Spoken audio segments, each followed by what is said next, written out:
Meet Me in London. Book by Georgia Toffolo. Chapter 8. Oliver had been in many hostile boardrooms and negotiated complex contracts with difficult terms and conditions with equally hostile people, so God knew why his gut roiled at the thought of meeting a bunch of teenagers. In Victoria's space, that was the problem. And the draw card. It felt strangely intimate, climbing the stairs to the apartment above the wine bar, the whole place smelling of her, fresh and flowery, something quintessentially feminine. In response, his gut contracted. There was the problem. He'd negotiated those contracts with difficult people and had never had the little hairs on his arm rise and his heart rate pick up and what he could only, frustratingly, describe as attraction. He tried to rationalize it. So he was attracted to her? She was a beautiful woman. He could work with that. He'd worked with plenty of beautiful women before and it had been just fine. But he'd never had a feeling in his gut like this.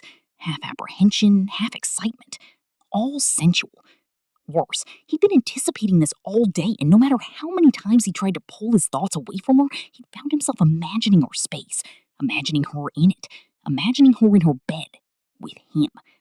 Even though he knew this couldn't go anywhere, the woman was determined never to get married, and it wasn't something he was contemplating. His head was getting all carried away.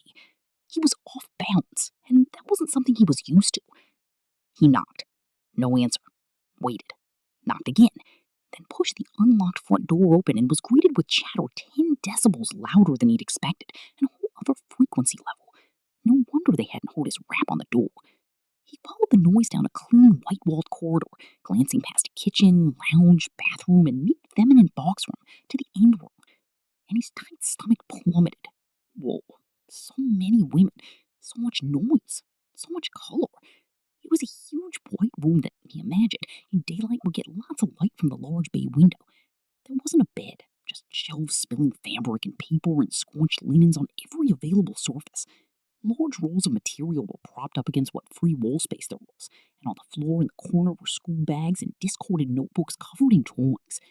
He looked over at the huge wooden table dominating the middle of the room, covered with assorted linens, fabric, zips, buttons, tape, scissors, and sequins. Way too many sequins. Talk about out of his comfort zone. He groaned, out-sequenced, outnumbered, and completely out of his depth. As no one had seen him walk in, he tried to make himself heard. "Hello?"